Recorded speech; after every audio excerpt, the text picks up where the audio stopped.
Our first comedian is a regular here. He is a Jew from New York. Give it up for Jeff Simon! Give it up for Scotty. Scotty's one of the top divorce lawyers in New York. But I've got divorced so many times, I go to Staples and get one of these divorce kits, do it yourself. I can't afford giving Scotty 20 grand every time I get divorced. How's everybody doing tonight? Any Jews here? I'm a Jew from New York. The best deal I ever made was marrying a shiksa. That's a girl that's not Jewish. We had 3 kids, none of them got bar mitzvahed. I made 100 grand on that deal.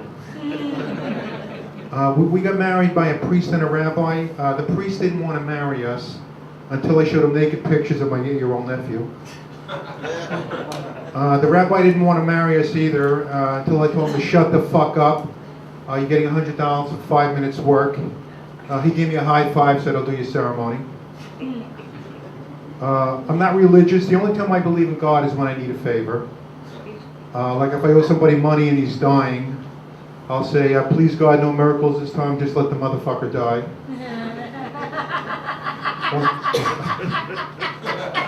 All right, the opera singing, yes. Nice chick, Jerome. I tell you, that laugh threw me off here. I'm sorry. Yeah. I'll stop laughing. No, please. Yeah, like if I get a pain and walk away, I'll say, I'm begging you, God, anything but cancer. Or if it has to be cancer, let it be skin cancer. Sorry to bring you down. I grew up in the 50s. I was my favorite Jew on the Yankees was the general manager. They finally got a Jew in the 70s, Ronnie Bloomberg. He was such a bad fielder, some Jew invented the DH rule just to keep him in the league. I tell you, that's why people hate us. That's why people hate Jews, because we make up rules like that all the time. And I was talking to this guy who lost $20 million to Bernie Madoff. He knew it was a Ponzi scheme as soon as he got his monthly statement. All it said was, you're up 20%, love Bernie. It was handwritten on a hot dog wrapper. But he didn't turn Madoff in. He did what every Jew did when they saw that statement. They just said, Ponzi schmanzi, Bernie's a genius, I'm making 20%. That joke never works. I don't know why. I gotta fix it so to make it funny. I was talking to my son, who's a cheap fuck. He lives in Detroit. He sells mutual funds. He makes more money than 10 guys on the New York Yankees. He won't lend me 5 fucking cents. He's good looking, hard working, and honest. He got the good looking from me. I don't know where he got the hard working from. I'm the laziest fuck on the face of this earth. If I can't find a remote, I'll just keep it on the same channel all day. I watched 4 hours of the Today Show today. The last hour was torture. Kathy Lee would ask a question, answer it, break for a commercial. The guest didn't get to say a word. Somebody's got to tell Kathy Lee to shut the fuck up. That usually gets a laugh. My son, he has a new girlfriend. They're in the infatuation stage. That's when you're in denial about the other person being a piece of shit. He just met her family and went well. The mother's in great shape, which usually means that this chick will not blow up after the wedding. The father's a real cool guy. He smokes weed. I can't wait to smoke a joint with him at the wedding. I am tired of smoking weed with my nephews and grandkids. When I was dating my first wife, the infatuation period ended the day I met her family. She had 3 unbelievably hot sisters who were better looking than my wife. I wanted to have sex with them as soon as I met them. The mother was a psychotic. The father wouldn't talk to me because I was a Jew.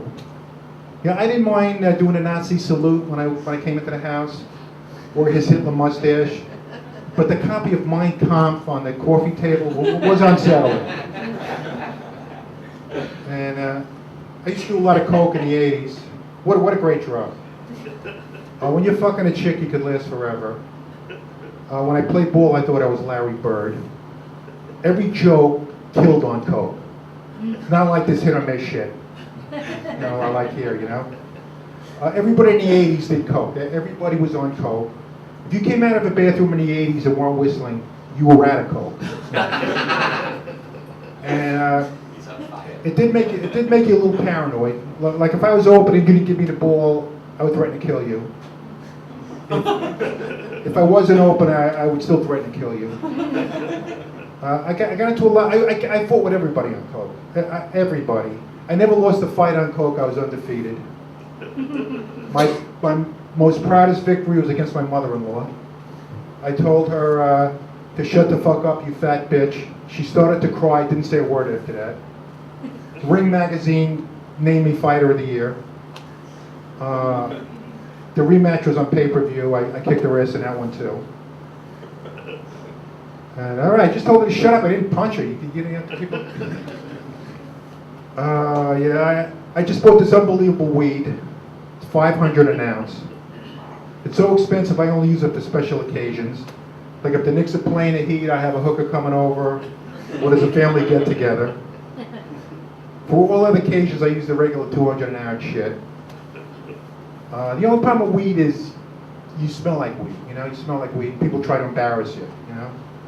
Like I was in a bar the other night, and some guy says, "It smells like marijuana in here," staring right at me, embarrassing me. He I know the guy's an asshole. He thinks marijuana is as bad as heroin. This guy listens to Rush in his car, jerks off to a picture of O'Reilly every night. He makes all his girlfriends dye their hair blonde and wear padded bras, so they look like Fox News Channel anchors. He's a typical asshole Republican, And I was in a bar the other night and I was trying to make eye contact. Every time I tried to make eye contact with this woman, she would rub this guy's ass, I love these loyal women that have to rip a guy's ass every time a guy tries to make eye contact with him, It's unbelievable.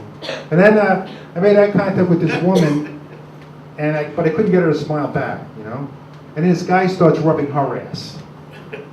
Guys, if she's not smiling back at the guy, there's no need to rub her ass. You're not getting dumped.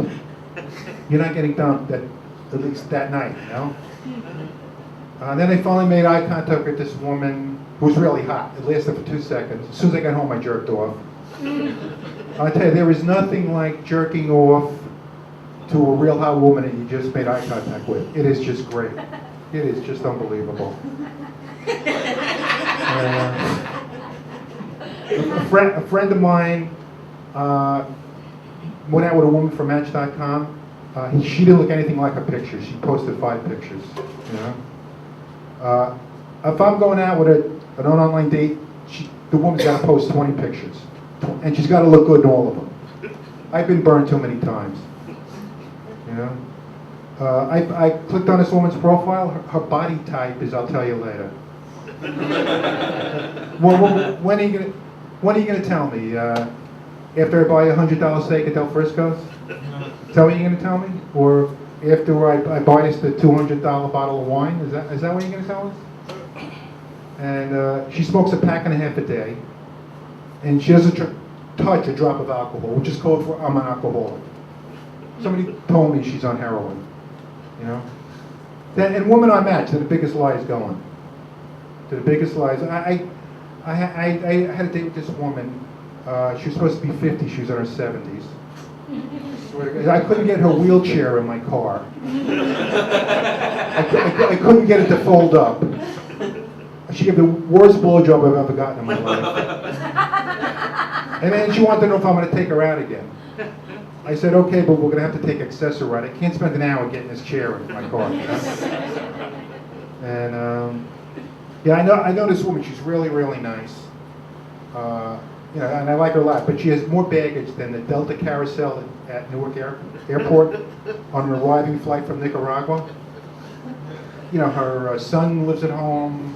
Her dog gets chemo. He's 2 more rounds of it. Her mother's sick. Her nephew has CP. If David Letterman did a top 10 list of this woman's priorities, I wouldn't make it. If you're not a top priority, you don't get to have sex, and you don't get to meet anybody in her family. Like she has a real nice daughter.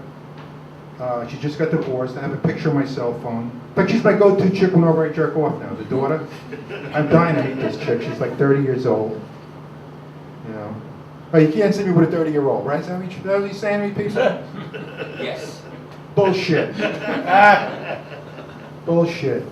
Hey, you're probably right, though. Maybe you're right. I don't know. We're right. Anyway, the best time to meet a woman is when her husband dies. That is the very best time. Before guys start hitting on them, they get on dating websites, and their friends start putting ideas in their head like men are bad people. You know, that's why I like to hang out in the ICU. You know, and I like to make my move as soon as they pull a plug on a guy's respirator. That's when I make my move.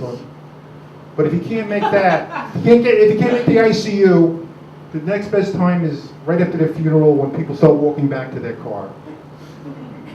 That's the next best time. The only problem is you got to put up with these whiny, clingy, crying kid, cock-blocking kids, kids, you know, that are saying stupid things to their mommy like, you're not going to start dating right away, are you? That's why I like to be in the ICU. Okay, I'm going to give it back to the great Scotty. Thank you.